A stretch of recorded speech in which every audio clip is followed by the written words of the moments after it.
Vamos lá, vamos iniciar mais uma aula. E o Questão de Direito é um programa que tem raiz aqui na TV Cresce, hein? Já passamos aí, se eu não me engano, mais de 5 anos, faz muito tempo. Então quem acompanha pode ter certeza que conhece muito o mercado imobiliário, o direito civil, tá? Deixa eu mostrar aqui um lançamento de um livro. Esse livro aqui é o Dicionário Jurídico do professor Júlio, é o meu dicionário jurídico, professor que demorou aí mais quase 2 anos para terminar. Demorou um pouquinho, mas saiu. É da editora De Plástico. É uma editora muito conhecida, uma renomada editora, que é uma editora também que iniciou seu trabalho em Minas Gerais, muito legal, muito bacana.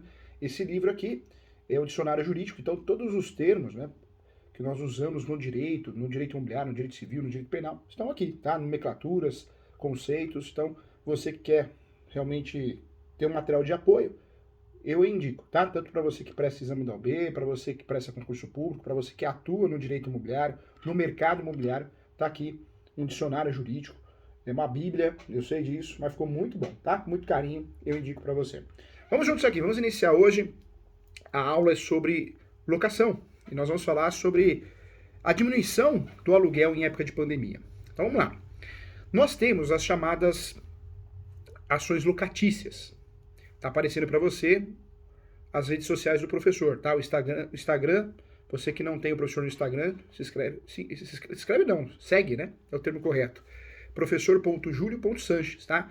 Siga o professor no Instagram, nas redes sociais. Meu e-mail é julio.professor.direito@gmail.com. E o WhatsApp para mentorias é o 97685-3891, tá bom? Mentorias, consultas, 97685-3891. Olha só, quando nós falamos de locação, nós precisamos então lembrar das ações locatícias. Professor Júlio, quantas ações locatícias nós temos? São 4. Ações locatícias são aquelas previstas na lei do inquilinato. São aquelas previstas na lei 8.245 de 91. Nós tivemos a lei 12.112, que alterou pouca coisa, mas alterou a lei 8.245 de 91. Dentro da lei, nós temos 4 ações. Então, a primeira ação locatícia é a chamada ação de despejo. A ação de despejo, nós já conversamos em outras aulas, não existe só o despejo por falta de pagamento, existe o despejo por vários outros motivos. Existe o despejo por falta de pagamento, despejo em virtude de denúncia vazia, muito utilizado esse inclusive, o despejo por ato ilícito, o despejo por descumprimento contratual. Existe até o despejo que pode ser proposto pelo inquilino, é isso mesmo. O inquilino pode propor uma ação de despejo, que é o despejo por culpa exclusiva do locador. O Código Civil, ele não fala nada de despejo, apesar de tratar de locação também. Mas a lei do inquilinato, ela fala, ela esclarece. Eu sempre brinco que a lei fala com a gente, fala conosco.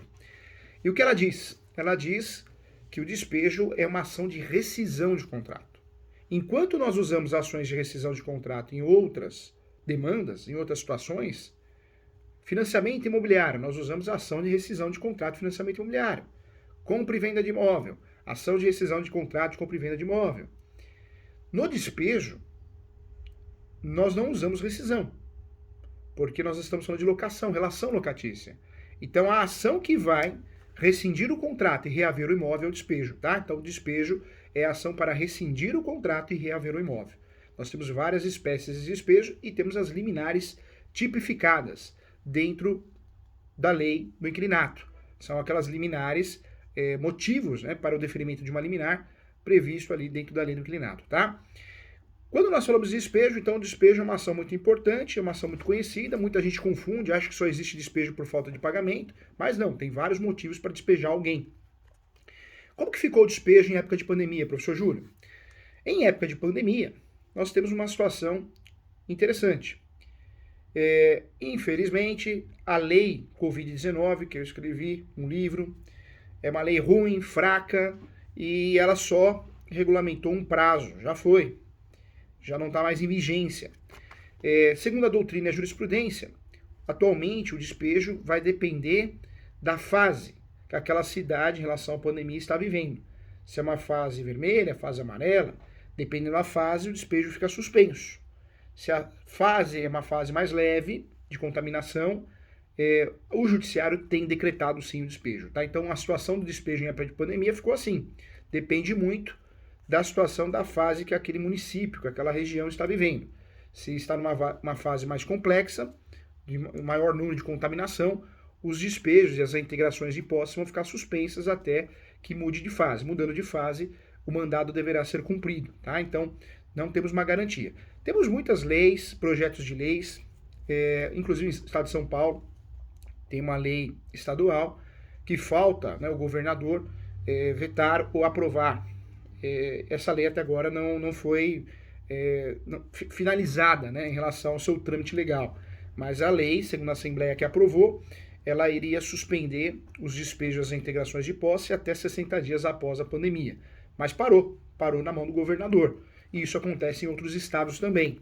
Então depende, nós temos que estudar sempre que você assumir uma demanda de despejo, atualmente você precisa estudar o que está acontecendo naquela região, naquela localidade ali, porque nós temos leis municipais tratando do assunto, leis estaduais e leis federais, né? Então, vou ser sincero, virou uma salada de fruta, né? Uma bagunça. Na prática, o que está acontecendo? Os juízes estão fazendo isso. Eles vão olhar, vão analisar, de fato, o momento, a fase. Se é uma fase mais complexa, a fase vermelha, realmente provavelmente o despejo vai ficar suspenso. Cuidado que é o mandado de despejo suspenso, né? Não é a ação. Eu posso distribuir a ação normalmente. Não existe nenhuma proibição de distribuir a ação. O que vai acontecer é que a ordem de despejo, dependendo da fase, vai ficar suspensa. Tá? Dependendo da fase. Então, ponto importante aí, tá bom? Vamos lá.